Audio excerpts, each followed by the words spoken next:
Hello friends, आप देख रहे हैं आपका अपना यूट्यूब चैनल जजमेंट अड्डा।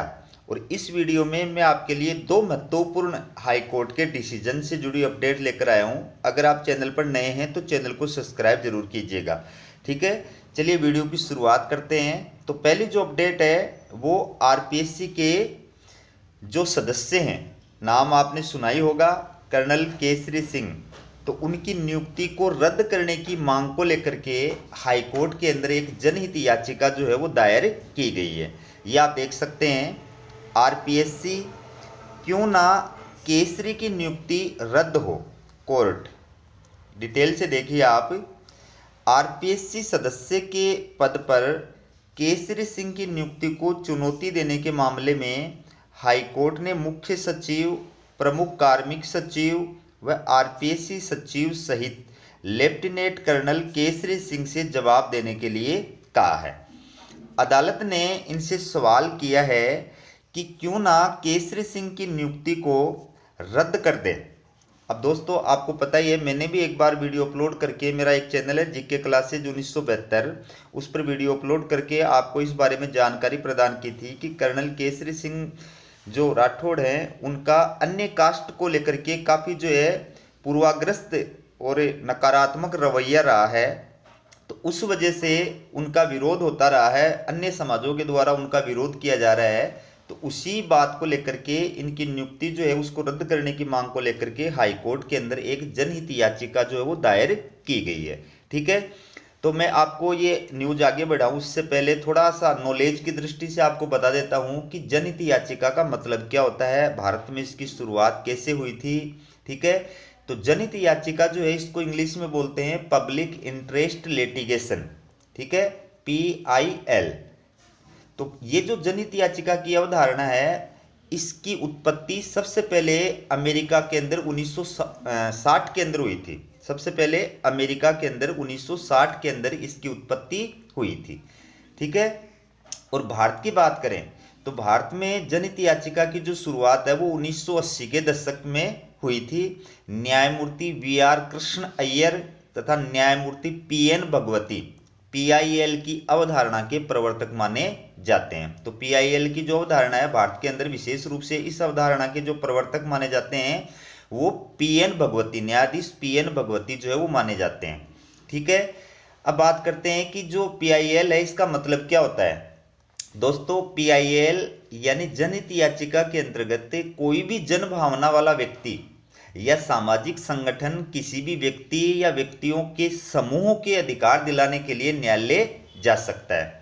अगर ये व्यक्ति या व्यक्ति समूह निर्धनता, अज्ञानता अथवा अपनी सामाजिक आर्थिक रूप से प्रतिकूल दशाओं के कारण न्यायालय उपचार के लिए नहीं जा सकते, तो उनके स्थान पर कोई भी व्यक्ति या संगठन जो है वो न्यायालय में जा सकता है। तो PLA के जो वास्तविक उद्देश्य हैं वो 3 उद्देश्य बताए गए हैं। पहला उद्देश्य है कानून के शासन की रक्षा करना, दूसरा है सामाजिक आर्थिक रूप से कमजोर वर्गों की न्याय तक प्रभावकारी पहुंच बनाना, और तीसरा है मौलिक अधिकारों का सार्थक रूप से प्राप्त कराना। ठीक है, तो PIL जो है इसके सिद्धांत सर्वोच्च न्यायालय के द्वारा प्रतिपादित किए गए हैं। भारतीय संविधान का जो अनुच्छेद 32 है और अनुच्छेद 226 है, इसके अंतर्गत प्रदत्त जो शक्तियां हैं उनका प्रयोग करते हुए सर्वोच्च न्यायालय ने क्या किया है, ऐसे लोगों के कल्याण में रुचि लेने वाले किसी भी व्यक्ति की याचिका को स्वीकार करने का कार्य किया है जो समाज के कमजोर वर्गों से है और इस स्थिति में नहीं है कि स्वयं अदालत का दरवाजा खटखटा सके। तो न्यायालय ऐसे लोगों के मूल अधिकारों के संरक्षण के लिए संवैधानिक रूप से बाध्य है, इसलिए वह राज्य को अपनी संवैधानिक जिम्मेदारियों को पूरा करने के लिए निर्देशित कर सकता है। ठीक है, तो अब इस न्यूज को आगे देखिए आप। जस्टिस इंद्रजीत सिंह व सुभा मेहता की खंडपीठ ने यह निर्देश सुभाष सिन्हा की PIL पर दिया। सीनियर एडवोकेट RN माथुर व अधिवक्ता हिमांशु जैन ने बताया कि 9 अक्टूबर 2023 के आदेश से राज्य सरकार ने आरपीएससी सदस्य पद पर लेफ्टिनेंट कर्नल केसरी सिंह की नियुक्ति कर दी, जबकि उनके चयन का सही आधार ही नहीं था और CM को दी गई राय भी सही नहीं थी। तो उनकी नियुक्ति काफ़ी विवादास्पद रही है एन आचार संहिता लागू होने से जस्ट पहले या उसी दिन, आज जिस दिन आचार संहिता लागू हुई थी उसी दिन जो है मॉर्निंग के अंदर, शाम को आचार संहिता लागू हुई, मॉर्निंग के अंदर जो है आरपीएससी के 3 नए सदस्यों की नियुक्ति का आदेश जारी किया गया था। तो उन 3 नए सदस्यों के अंदर ये जो के लेफ्टिनेंट कर्नल केसरी सिंह हैं, इनकी नियुक्ति को लेकर के काफ़ी विवाद रहा है और लोग जो है इस नियुक्ति का विरोध कर रहे हैं। वो ये मान रहे हैं कि जब अन्य जाति विशेष या किसी जाति विशेष के प्रति जब उनके दिल में इतना पूर्वाग्रह है, इतनी कुंठा और कटुता की भावना है, तो ऐसा व्यक्ति जब इंटरव्यू बोर्ड के अंदर बैठेगा तो वो अन्य कास्ट के जो अभ्यर्थी उनके साथ में न्याय कैसे कर सकता है। ठीक है, अब जो दूसरी अपडेट है ये आपके लिए जानना बहुत ज़रूरी है, क्योंकि आप और हम जो है इस प्रकार की वारदातों से रूबरू रहते हैं, इसलिए हमें पता होना चाहिए कि किस परिस्थिति में हम क्या स्टेप जो है उठा सकते हैं। ठीक है, इससे हमारी अवेयरनेस बढ़ती है। तो ये आप देख सकते हैं, हाईकोर्ट कृषि विभाग के अधिकारियों से पूछा आश्रित को मुआवजा क्यों नहीं। दोस्तों आपको पता होना चाहिए कि राजीव गांधी कृषक साथी सहायता योजना, ये एक योजना है किसानों के लिए, राजीव गांधी कृषक साथी सहायता योजना। इसके तहत कृषि कार्य के दौरान अगर किसान की मौत हो जाती है तो उनके आश्रितों को जो है मुआवजा दिया जाता है। ठीक है, तो ऐसे ये किसान की जो है वो कृषि कार्य के दौरान हार्ट अटैक से मौत हो गई थी। तो जब उनके आश्रितों ने सवाई माधोपुर कृषि उपज मंडी समिति के से जो है और मुआवजा राशि देने की मांग की, तो उन्होंने ये कहकर के मना कर दिया कि ये प्राकृतिक मौत नहीं है बल्कि ये हार्ट अटैक से हुई मौत है, इसलिए इसके ऊपर जो है आपको मुआवजा प्रदान नहीं किया जा सकता। तत्पश्चात जो आश्रित थे उन्होंने हाईकोर्ट के अंदर याचिका दायर की और हाईकोर्ट ने क्या डिसीजन दिया है वो आपके लिए जानना जरूरी है। ये आप देखिए, हाईकोर्ट ने कृषि विभाग के सचिव सहित अन्य अधिकारियों से पूछा है कि किसान की मौत के बाद उसके आश्रितों को नियमानुसार मुआवजा राशि जारी क्यों नहीं की गई।